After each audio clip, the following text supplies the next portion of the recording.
don't do it because it's not going to work. Our episode today is going to be different from what everyone expects today. I'm not understanding what we're doing. That's really interesting. You don't own it. You just do whatever needs to be done. Why did that happen? This wasn't even an option. To get a good job, you need experience. And to get experience, you need a job. For the first time in my life, I felt like special. And then it was like, okay, this is priority. If I'm not convinced, there's no way I can convince anybody else. Community building is not a short-term game. And what you're saying, you need to be convincing. Because if you don't sound convinced, why should I believe in you? It's about being thoughtful and going the extra mile. Like some of the best entrepreneurs I know are moms. The way people will speak to her versus how they'll speak to him is very different. I want to be known as a good entrepreneur, not as a good women entrepreneur. So that's who I am as a person.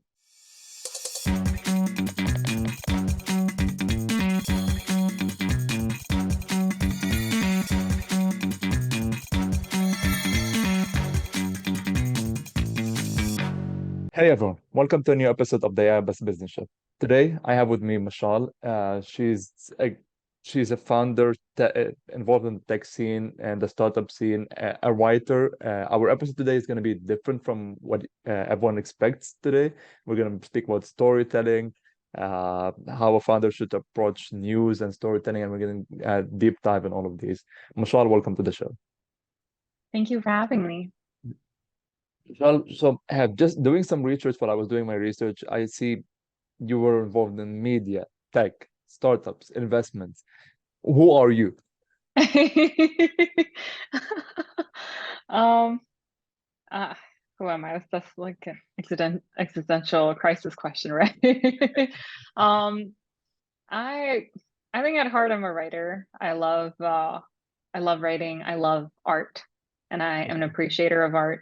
And art can be in different forms, right? There's traditional art, but then there's art in the process and how things are done. And I love learning. So I'm a curious learner. I think I um, honestly just love living and watching life unfold and learning and unlearning. So that's who I am as a person. Okay. How do you think art and entrepreneurship combine together or integrate? Uh, I think when you appreciate art, you appreciate the finer details. And I think entrepreneurship is about the finer details, right? It's about going the extra mile and making that extra effort. It's that attention to the little things that matter in the longer term of things. And a lot of times, you're going to be doing things that don't scale. And it's I think both of them are obsessive in their nature. Like when you're an entrepreneur, you're trying to get it right. And so you're going to try and try and try. And I think with art it's a similar process where when you're creating something, you want perfection, but you're going to keep trying. And so much of it is the process, right?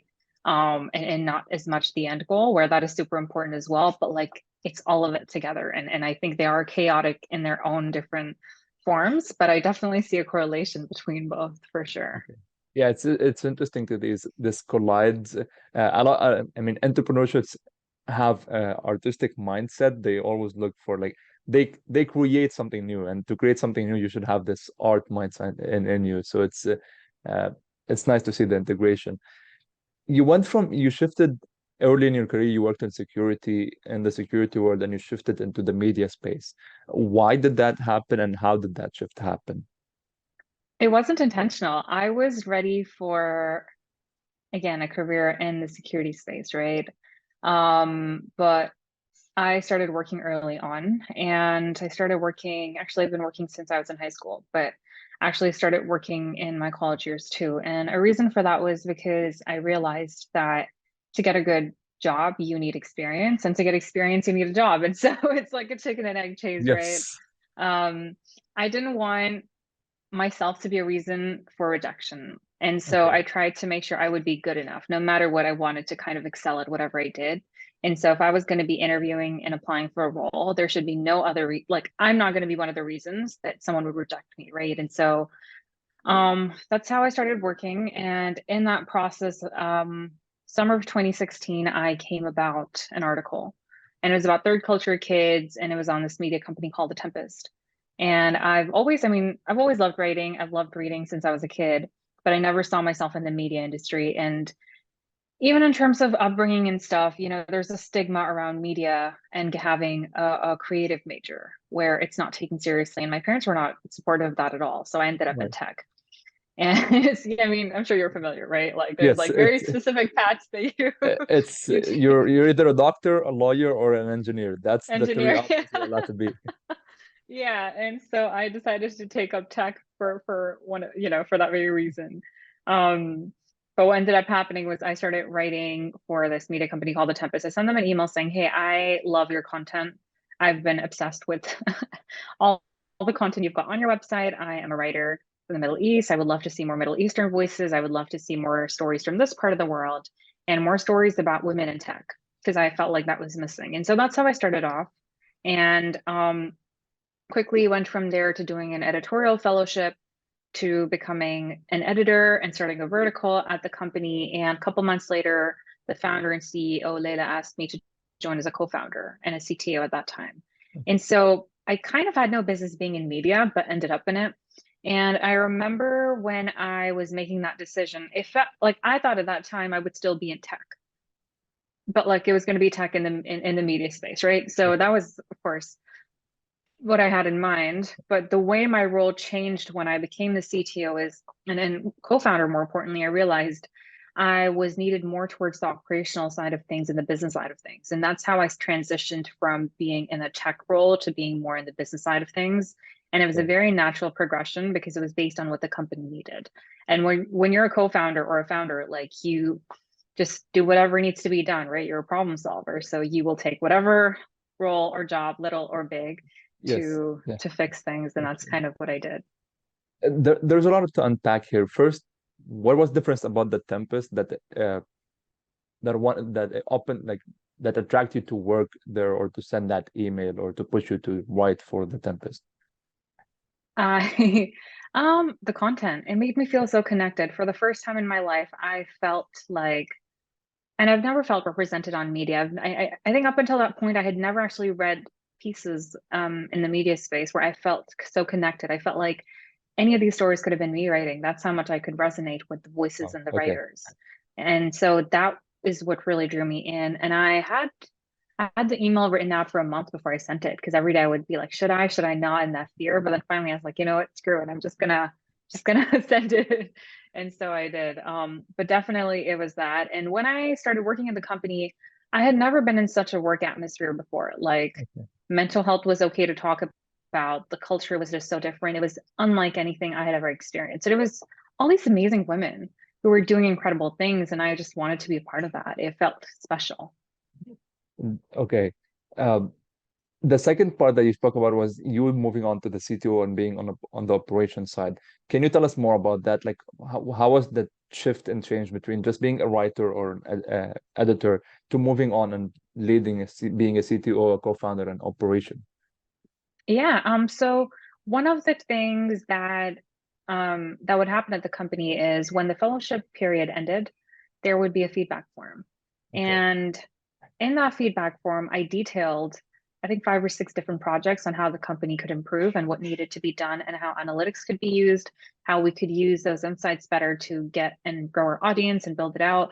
And there were a lot of connections that I was able to make, and I could feel like this could really, we could really do something even with the content and what we had. And so I wrote this detailed thing, and Layla loved it. So at that time, the managing editor and the CEO, like they literally were like, we haven't seen feedback like this. We love what you've written. Do you want to come work with us? And so that was an interesting transition. And I had already started working and building dashboards and just kind of doing things for the company because I just Right. wanted them to grow. I already had job offers lined up for me. And so I was going to take one of those. This wasn't even an option in my head until it came up, right? And then I was like, okay, this is priority. And it's crazy. And I was super excited. But at that time, it was just, I want to help them grow because I love the mission and I love what we're building here. You mentioned something. People, and this is an advice for anyone who's listening that's applying for a job. Usually, people just mass apply for jobs, and then for months and months, they're like, "Oh, we're not getting that job. What's wrong? Is there anything we're doing wrong?" Yes, if you want to get a job, really, search the company you want to work at and prepare a summary of what they could do better in that role you want to work for. just show the company, show the hiring manager that you're involved in the company, that you're working on the company before you even sit for an interview, and you'll get the job. And I think you showed the Tempest this by writing them this full detailed summary of what they could change by doing stuff for the company, and that got your role as a founder and as a co-founder and CTO. Yeah, I think so much of it is about trust, right? And Yes. and I think with job opportunities, everybody wants to hire people they can trust and rely on. And so go a step further. Like if you're going to apply to Spotify, maybe create like, I actually saw a resume that literally looked like the Spotify format, and then it had like examples, and it was brilliant. But it's about being thoughtful and going the extra mile. Like if you're going to get as a recruiter, if I'm getting hundreds or thousands of applications, what's going to make yours stand out? And then going that extra mile is what makes people stand Yes, out. exactly. So 100% what you said. So you became a founder, a co-founder, CTO. Uh, as founders in general, founders should be good at storytelling. This is what they do to convince consumers. This is what they do to convince investors. This is what they do to convince people to come work at their companies. How do you approach storytelling? And what would be your advice to like founders and able to achieve a good storytelling? Um, you got to really believe in what you're saying. You need to be convincing, because if you don't sound convinced, why should I believe in you, right? So that's definitely one. And understanding the art of it, I think you get comfortable with it over time. It's about being a good storyteller, but it's also about saying the right story to the right person. I think that's important. If you're speaking to a person who understands numbers, they make that your strong point. Okay. Be well versed on your numbers, understand exactly how your growth is going and what the best things and what the insights are. I think you're normally able to tell curiosity. And speaking to founders and being on the investment side of things, I think at this point, like, when a founder really knows their stuff. Like you can go very detailed and ask them questions and they will understand, right? That's important. And be convincing and really believe in what it is you're trying to sell. Like if you don't believe, like the thing with me is if I don't get involved in projects I don't believe in and that I don't see growth in, right? And that's something, because I know that like if I'm not convinced, there's no way I can convince anybody else. And there's no way that, I mean, if I see that growth trajectory, and that's one of the things that I feel like is my sweet spot, is actually being able to identify those growth patterns. But if I can't really connect the dots, that means there's either I'm not understanding what we're doing, or I just, I'm not able to really kind of correlate those dots. And when that happens, I don't really get myself involved in that, because it's really important for me to understand that. So I think Okay. if you're a founder, one, really go back to why you started, go back to why you think this will work and why you're going to be the person to make it happen. Because there can be a million other people who are trying to do the same thing, but what's going to take you far? And it can be grittiness, it can be resilience, it can be resourcefulness, right? It can be that you are just not going to back down. Sometimes it's not just a story of what you're doing, but your story as well. It's so personal, right? For me, The Tempest was, it was my heart and soul. It was, Right. I lived and breathed like media and what we were doing. So find that out. And I think that's important as a founder, and you can really see through when that happens. But a lot of times it's also just your personality. A lot of times investors and people believe in you as a person. That's why they want to support you, not so much what you're doing a lot of times, right? Because so I think that's really important too. Yeah, especially at an early age, at the pre-seed uh, rounds, investors don't look. There's really no product that's there. They're looking at the team and the story the team has, their expertise, their belief, where they could take the product, and just the hustle of that team. So that it's really Mhm. important to show that when you're convincing investors or employees you want to hire. Uh, Yeah. you s- you started Milestone Venture. Uh, Mhm. what is Milestone Venture? What type of work do you do there? Who's your target customer? Like, tell me about it. Sure. So I started a consultancy called Milestone Ventures, and we specialize in building audiences and communities. And what that really means is like every company, and a lot of people are just trying to connect with other people. They're trying to build an audience, but they don't know how. Right. They're going about it the wrong way. And everybody wants to build a community, but they really don't know how. So we're kind of like an extra brain, if you call it. I think that's probably the easiest way to explain it. Regardless of what stage a company's at, we can kind of step in And if you're at square one where you're trying to figure it out, we can help build that plan, build that action plan strategy, help you execute and learn which audience to build, how to build it out, and help you in building it and getting those results. If you're a company that's already got an existing team, we first assess why things haven't been working. What have you been doing that's been making it difficult to connect and get the results that you want, right? And then we kind of identify gaps. If there's upskilling needed, we do that. We kind of figure out a plan to really fix things and help grow them out.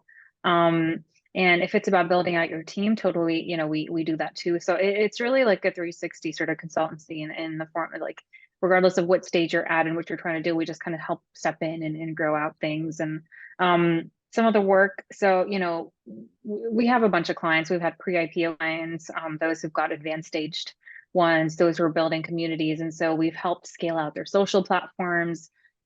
We've helped build out their communities, get them the results and the conversions that they want. And so that's kind of what we do. Okay. Yeah. Why did you Long-lasting audience building. why did you choose this specific niche? I mean, especially in the region. I mean, community building and has has started booming here in the US like 2, 3 years ago. Why did you go specifically to that niche, and especially in the region? Are people familiar with community building and audience building? Why did you choose it? Um, it's a sweet spot for me. I've done it a few times Okay, now. I've helped build a couple of audiences, scaled them to millions and hundreds of thousands of people. And I did it a couple times. And then I realized end of last year, like this is something I could actually do. I've mentored hundreds of founders at this point and helped them figure it out. And even with companies I've been involved with and worked with, I helped do that. And so I thought, you know what, this is something I could actually, it's fun to do. It's intuitive for me. Like I see the world in content and numbers a lot of times. And so even as we're talking, I'm thinking sound bites, right? And so it was just so easy and intuitive for me. And I thought this is something I should actually do and it'll be fun to do. So that's what I did.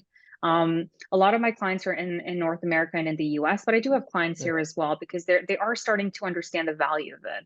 right. And it is early on, it is very specific, but that's why actually we're not for everybody, right? We're for a specific kind of client and we're very specific in who we work with as well.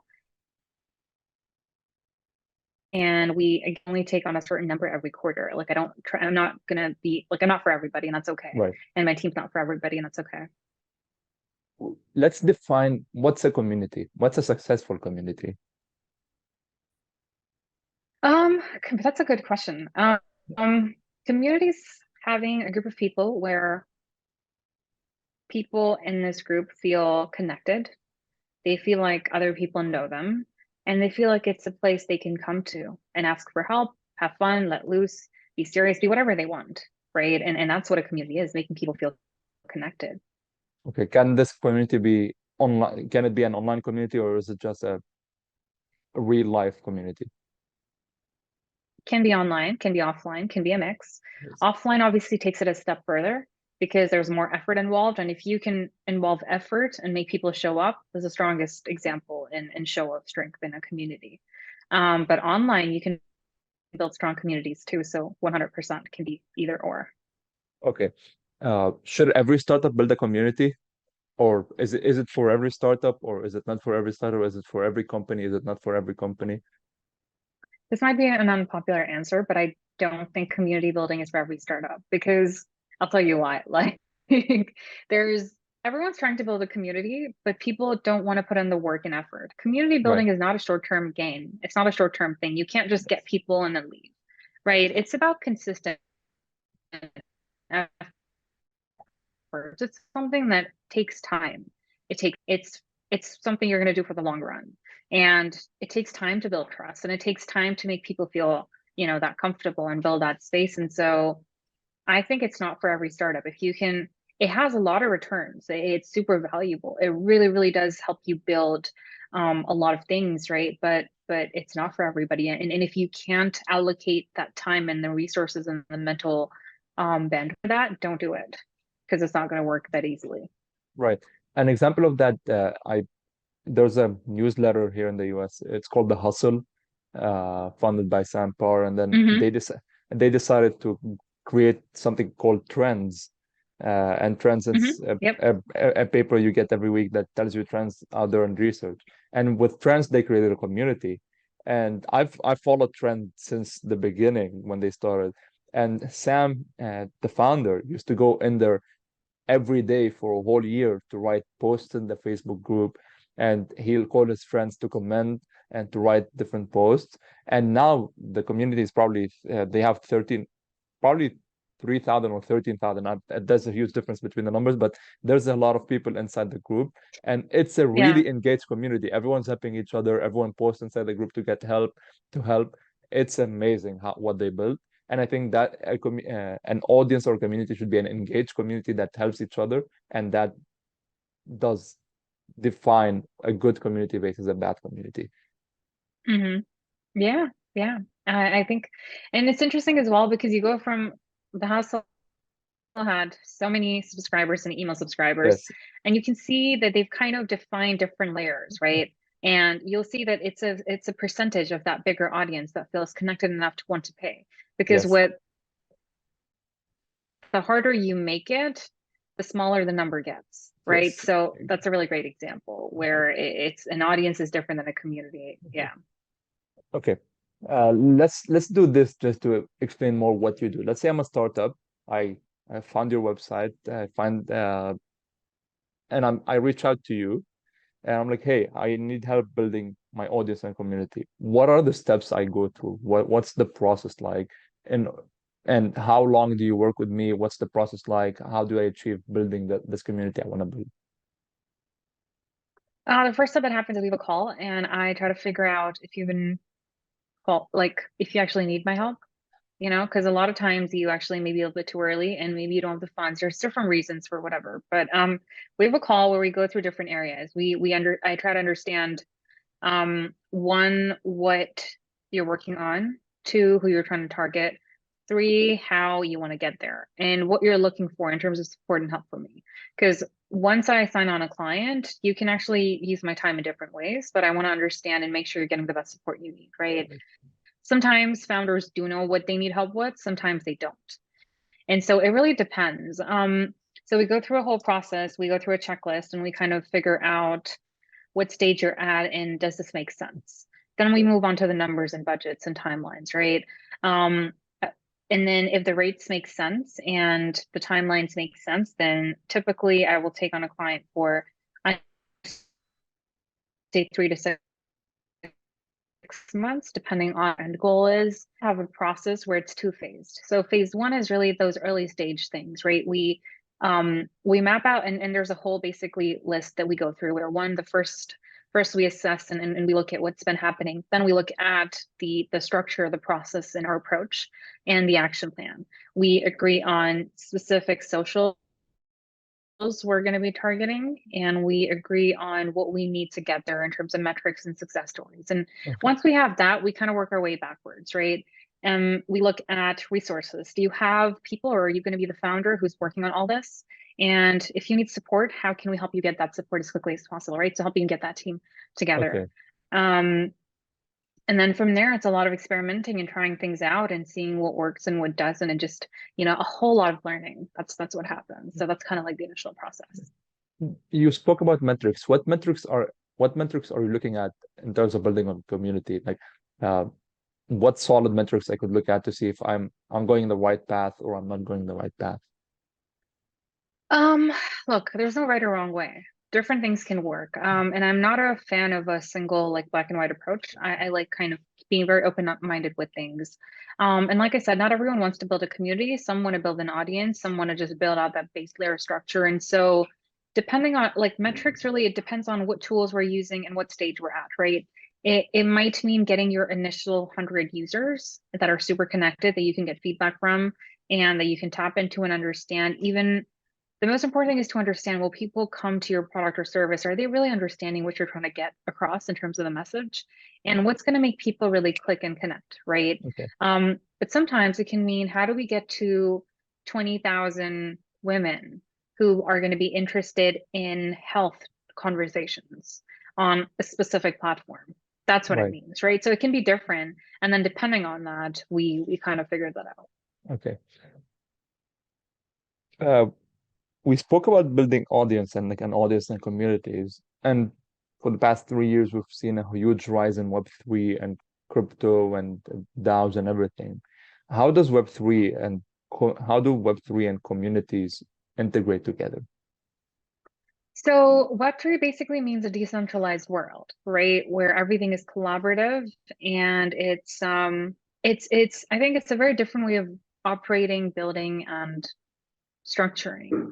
And so it can be chaotic, but a lot of it is actually instead of, in Web2 companies, you had a lot of IP protection. You're competing with others. And Web3 is a little bit different where it's like, hey, we built this cool thing. We want you to build on top of it.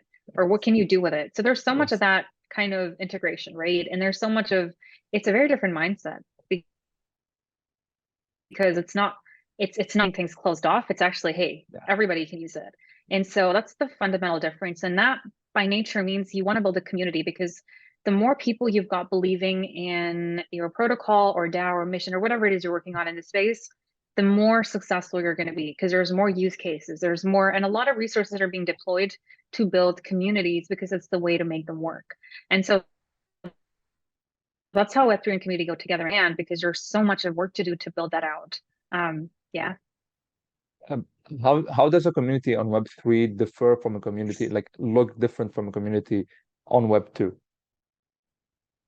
So Web3, I mean, being remote and global is a thing by nature Okay. in this space. And so you're going to see a lot more communities on Discord. You're going to see a lot more of activeness and how engaged people are. I'm not going to say Web2 communities are very different. I'm just going to say like not a lot of Web2 communities focus on a lot of things that Web3 communities focus on. And there's communities that are similar in both, right? So there's Right. no like, this is the only way to do things or this isn't.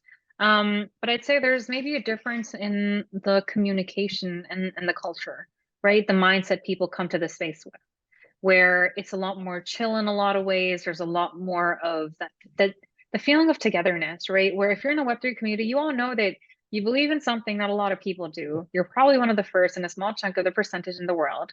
And you know things are going to be chaotic and you don't know what's going to happen, but you believe in building for the most part. And you're excited by that. So like that general mission brings us all together Right. as a starting point. That's really interesting. I've been listening to this 7 hours podcast with Lex Friedman and Balaji. It's a really interesting podcast, and Balaji is has an amazing mind and ideas. Uh, he was a CTO at Coinbase. He's a And yeah, Coinbase. Yeah. investor, and he speaks about the network state. He Hmm. has a book about it, and the network state is just an idea of communities that really prefer that get together, communities with the same mindset that want to achieve the same goal, that get together and eventually create a state that's an official state in terms of governments and everything on Web3. So he takes community building into just another level, and it's interesting to hear his explanation about it and read his book. It's amazing. Going back to what the integration of Web3 and communities. I want to ask two questions here. You worked in media and you've worked in building communities. How does, again, going back to Web3, how does Web3 solve the mainstream media issues we have, or uh, like the news outlet issues we have? How does Web3 solve that? I like this question a lot because it's one I think about quite a bit. I think about what does media and Web3 look like? I'll give you a bit of background on a lot of the struggles and challenges we would face in the media space, right? One is that we use socials to reach people and connect, right? There's YouTubers, there's content creators, there's influencers, whatever term you want to give people who post and have an audience. Now, one challenge that every person feels, no matter which platform they're on, is that they're not doing enough because the algorithm changes. Now they need to be on top of what the newest way is. And they need to be on top of what the perfect thumbnail is and what the caption needs to be and what time to post. And there is so much that they are constantly feeling like they need to be all across, right? And now it's not just one platform. So now you got to not just be on YouTube and Instagram and Twitter. Now there's TikTok as well. And maybe you're using different platforms, Snapchat or whatever, Right. right? But the problem is that you have to do so much all the time. And that's really hard. It takes a lot of time. And even though Yes. you've invested so much time into building an audience, you don't own it. because Yes. anytime the company can change their way of methodology. And so now it's all that much harder to get to the same amount of people you spent all that effort and time into connecting with. And so Web3 is different in the sense that you get to own your, own whatever it is that you're creating. And you also get to own your audience. And I think once the switch starts happening, there's a couple of platforms and tools right now that are being built. I'm waiting for the right one where it's going to be so intuitive for people. Right now, they're a bit more technical in how they are, but I think the moment we have a more consumer-facing social media platform, we're going to see people switch. And we're going to see them switch. And I think that's going to be the next big thing in Web3 is media, because we are at a stage where people are tired of all this. Yes. And they're tired of misinformation. They're tired of these constantly changing things and not being in control and being affected so much. Because if you're a content creator full time, this is your income.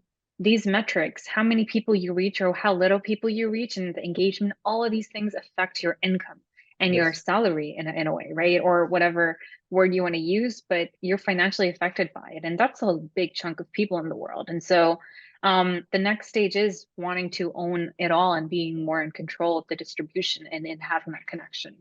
Yes. I could speak about this myself. I mean, I don't consider myself as a content creator. I do this podcast once a week to engage with like founders and investors and people who are successful in the MENA region. And then I take this video, long form, cut it into shorts, post it on YouTube, post it on LinkedIn, and go post it on Twitter. And I'm like, okay, wow, that's taking a lot of time. And that's plus what I do for my day job. And like, that's hectic. And even with that, I'm not reaching what I believe I want to reach in terms of audience and people who are watching. And it's time consuming. And I'm not even doing it full time. I could imagine people who are doing it full time and doing more than 2 shows a week. You're It's literally a content creator. Like what you've described, you're literally a part-time content creator, or yeah, depending on how much time you allot to it. Yeah. and then what you said, you're on the audience. Like Instagram the other day just shut up like a couple of accounts in a blink of an eye, and people were like, "Oh, what's happening? I just lost everything." Yeah, I mean, that was a big one. I had people freaking out in so many WhatsApp groups being like, our followers are down and we've never paid for fake followers, but Yes, apparently, so there's, yeah, no, I yeah, hear you. yeah. We should find a different way to get ourselves out of this corporation of media ownership. It's interesting because we're also in a time where we're competing for attention. We're in an Right. attention economy, right? And if you can get even a few seconds of somebody's time, you've got it. Yeah, that's true. Uh, Staying in Web3, you worked on venture studio called Venture Punk, and you're part of a few DAOs. Could you speak to us like what's Venture Punk? What other DAOs did you work out? Did you work at? What's your type? What's your role in these?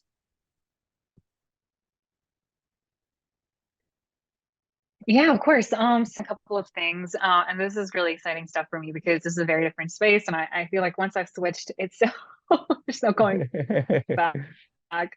Um, but so VenturePunk is a Web3 product studio. So we focus on a lot of experimentation with a focus on consumer and a lot of community aspects. And so um, we literally incubate ideas and we build them out. And when they scale to a point that, they've grown and they've got traction, we then build teams, or we will be building teams that will carry them forward. We started with our first public initiative, which is Skylab. It's a community of Web3 builders and investors and funders. And it's literally just Web3 builders being supportive. And we've got a bunch of different ways to help facilitate a lot of the different initiatives for people who are raising. We've got weekly calls and stuff for the community where they can have that space and feel connected and feel like, there's support. So that's the first project. There's a couple of others we're working on, but they're like really early stage. So I Okay. don't want to talk about them too much, but we're covering different projects, some in the metaverse space, some in the infrastructure space, and some in the education space in Web3 specifically. Okay. Um, so that's what we do. And I'm kind of heading operations, so a bunch of everything, a lot of community aspects, as you can tell to that. And in DAOs, so I'm a part of Radar, so I'm a core contributor there. It's a DAO focused on the future of things in this space, and a lot of focus on insights and a future in sync is like, so we had a research report recently where we looked at all the different ways people are feeling disconnected, and then we had a future which was our take on a hackathon, except this focused on the future. And we Okay. focused on what does the world need to feel in sync, right? So we had different teams, I think it was like 10 different teams who kind of pitched and and then they got funding. So I'm a part of that. I am a part of Forefront, so that's a media DAO. Been writing pieces for them. I'm a part of Bankless now and C Club as well. And these are two other DAOs as well. And so different roles, but a lot of focus on the research element, a lot of focus on revenue strategies and helping support and growth and stuff. And so a bunch of different things, but I think there's a definite focus on execution and longer term growth. And what Okay. helps is that I've been able to take a lot of the Web2 stuff and bring it to Web3. So I think that's been my favorite part. Okay. Um, you spoke about healthcare and education, without mentioning what you're working on, if you don't want to talk about that, but what's your vision of what Web3 could achieve in education and uh, healthcare for the future? How could Web3 make these two sectors better? Um, so there's different ways. I think the next, what everyone's sort of excited by is how do we get the next billion into this space, right? Right. And I think this isn't anything to do with healthcare, but this has more to do with people in general and how do we adopt a new technology. Um, right now, it's been a lot of people in building very cool tech things, but a big part of the world is not familiar with what an NFT is or what a wallet is and what is a cryptocurrency, right? Or they may know about crypto, but they may not have bought it. Yeah. And so I think the focus now is on how do we get more people to adopt these technologies without them being the technologies, right? So an example of that is Reddit, I think recently had one of the largest NFT adoption rates. I think it was like Yes. 3 million or something NFTs, and Yes. they launched them as Okay. collectibles where Yes. people bought them and traded them. And that's technically literally an NFT, but they didn't call it that. And people in Yes. that community were so excited and interested in all A- that, right? And what's And funny on that so what's funny on different, that point yeah. is that people on Reddit, like 3 months before, were speaking badly about NFTs and cryptocurrencies, and the founders just changed the name and launched an NFT, and everyone was so excited about it.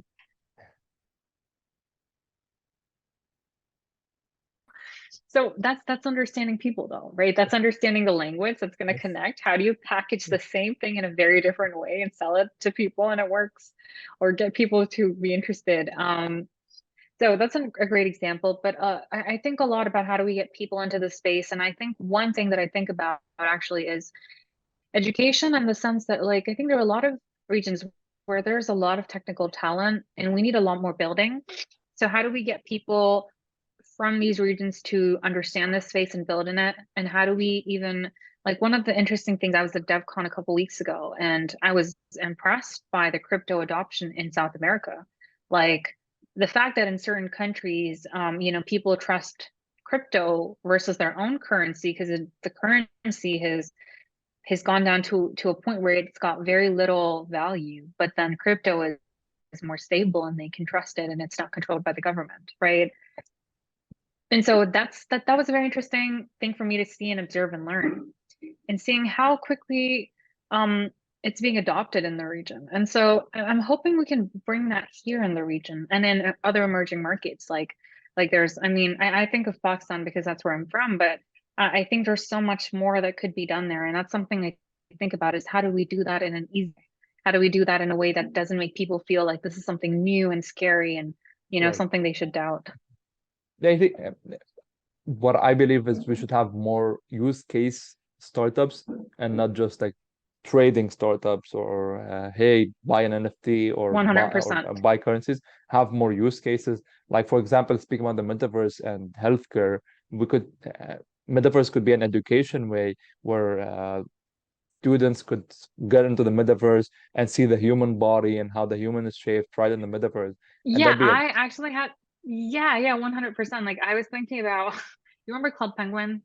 yes, I feel like Club Penguin was the OG metaverse. You collected things. I'm NFT, well, not NFTs, but like, maybe the old version of them. yes. And so I think what we need is a metaverse to like today in an educational way would actually be something like that, where you can learn, you can explore a world, and you can just kind of go through it in a very interesting way and feel Yeah. very, yeah, very cool experience. I feel like that's what we need right now. Okay.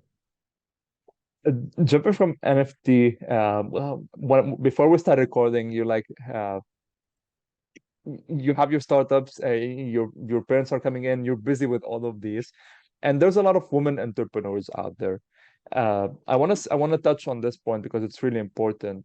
What are some hardships women entrepreneur are facing in the region, and how can we kind of tackle these issues and solve them?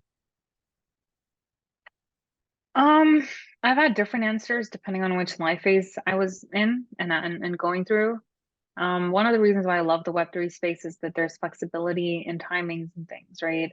Um, I think one challenge, and I'm going to speak for my challenges and what I've experienced and seen with other maybe women entrepreneurs. I'm not going to say so much of this isn't all women Right. entrepreneurs, right? And one of my frustrations is actually I want to be known as a good entrepreneur, not as a good women entrepreneur. That's Okay. always in one of my things. Um, but I think one of the challenges definitely, I mean, for me, I think being able to that fine balance between managing the household things and then my personal work stuff is personally it's been a big challenge for me. And I'm still learning how to figure it out because in between the house stuff and the personal well-being stuff and the work stuff, like that finding that me time for Yeah. fitness and health and that's important.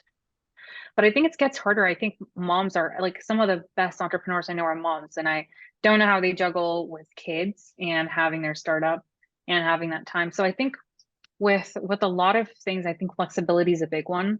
Other people getting comfortable with women in business bringing kids wherever they are into meetings and whatever. Let's normalize that, or having kids show up if you're at home. That's an important one. And I think a challenge is just that sort of the way that I think women are spoken to or treated. And I was speaking to a friend today whose wife and him, so they run a business together, and um the way people will speak to her versus how they'll speak to him is very different. And the kind of questions and demands from her versus him, where they're very respectful to him, but with her, they feel like they can manipulate her or, Right. kind of ask for more and just ask for things that are just inappropriate as well, right? And it's something I've experienced as well. And I think a lot of us have experienced. So I think that difference, even unconscious bias, where you're okay and comfortable asking that or pushing timelines or payment deadlines or, things like that, I think that's definitely been one. And Right. how can we change Yeah. that? I think it takes time, but over time, I mean, there's so many amazing women entrepreneurs now, but as women are becoming better in negotiating, as we're sort of seeing more women kind of make it, we're seeing that shift in that mindset. I think the more of us that are there, and I don't think it's just a women's job. I think men and women together help change this mindset and perception, right? Yes. I've had so many men who are actually a lot more supportive in recent years and who kind of open doors for me and for other women as well. And so I think it's kind of like a doing this together thing. And as a whole, we need to change our mindset on productivity, on results, on business as a whole. The more open we can be and the more okay we are with flexibility and things like that, I think and focus on results, I think that's kind of how we're going to see that change. I'd love to hear this answer. Uh, Keeping on speaking about the same idea, how can we help more women become entrepreneurs and start startups? Um, I Is think it more making it funding? easier. Is it more funding? Is it more education? Funding as a whole, Uh-huh. funding 100% is a big problem. Even the even amazing women entrepreneurs actually struggle with getting funding as a whole if Okay. they don't have male co-founders, and the stats speak for themselves. I think the percentage was 4% 2 years ago and 3% the year before that, or something of Wow. that sort. I'm kind of blanking on the exact year, but funding is one. And so one of the things we actually started was a program called 60 Day Startups. And now it's led by Nida, who has taken it forward. But the whole point of that was to help women at an early stage go from that stage to revenue in 60 days.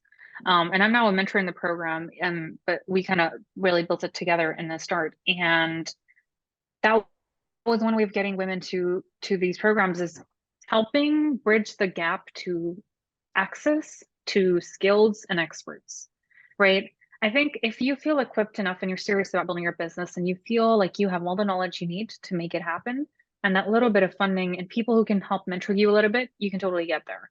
And Right. so I think that push to getting not just and not just like a certain profile, but make everybody believe they can start a business. You need to get into communities where these things aren't spoken about. You know, non-traditional ways of getting to people, and especially women in different spaces, is how we're going to be getting more women into business. Like anyone growing up should feel like they can start something. You know, anyone graduating should feel like they can start something. It's not just for you if you have capital or if you know, there's no like certain profile. Right. So the more we can change that, I think, and I think the final one will be, and this is not just for women, this is for everybody. Um, the cost of failing and how we think about it. If we make it really easy to register a business and we make it really easy to shut it down and then start a new one, and we change that perception around it, I think that's going to be important. So making even the access to the logistics easier. Okay. Who are women entrepreneurs you could give a shout out to and that people should follow in the region? There are so many. Okay. One of my favorites is Elisa Freja. She's from Wamena. Okay. Just I think they just had their 8-year anniversary. So one of my favorite entrepreneurs and one of the most, I think, brilliant women I know. Um, Chanda, who runs Lizom. That's a femtech Yes. startup, I femcare startup actually. yeah. Sophie Smith from I had Napta. Yeah, I had Chanda on the pod. She's amazing. that's incredible. So she's incredible.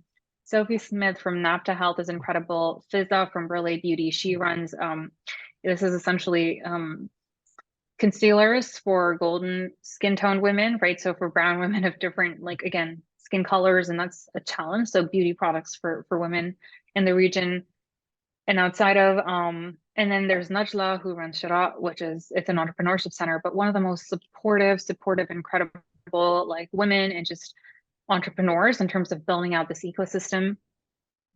Manal Garg, who is heading, I mean, it's not really a startup, it's a pretty big corp, but the Gerg, I think she's heading retail at the Elgert Group, and I think they're incredible. And what she's like, the pieces that she writes, honestly, I'm like, this is incredible.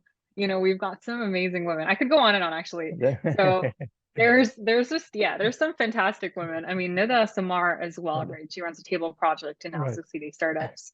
Um, I'm thinking who else am I forgetting right now? There's just like so many amazing women in this region that there's no like there's no shortage of Right. amazing women here. My last question is, let's say you want to start $1 billion startup today. What would be the startup you'll be building? For me today, Yeah. I really I think Web3 media Okay. because media has the potential to reach a lot of people. And I think if someone built the Web3 version of Instagram or Facebook, you know, or Twitter, Okay. I think Twitter will become a protocol. I think that's kind of what it's Yeah. leading to. But if you can build a media company that's decentralized, that's totally $1 billion idea. Okay. Mashal, we covered a lot. We went media, Web3, communities, women entrepreneurs. Thank you for sharing all this knowledge. Thank you for sharing this, your experience, your genuine thoughts. That was a full hour of really knowledge for me. I appreciate you being here. Any plugs in you want to put? Where should people follow more of what we're doing? Are you hiring for any positions in the ecosystem you're working in? Uh, Feel free to just tell people.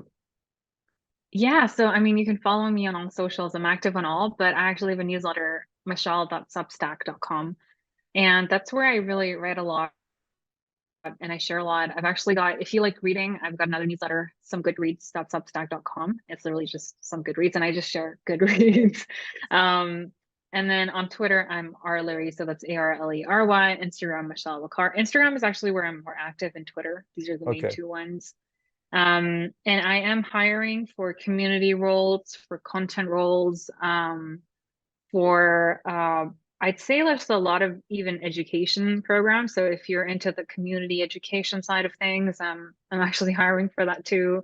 If you want to operate and run communities, we've got those roles and content. If social media, specifically like running Twitter or Instagram accounts, kind of like someone who really gets different sides of things. Right. Those are the media roles. Okay. Again, Mashal, thank you for being here. Thank you for having me.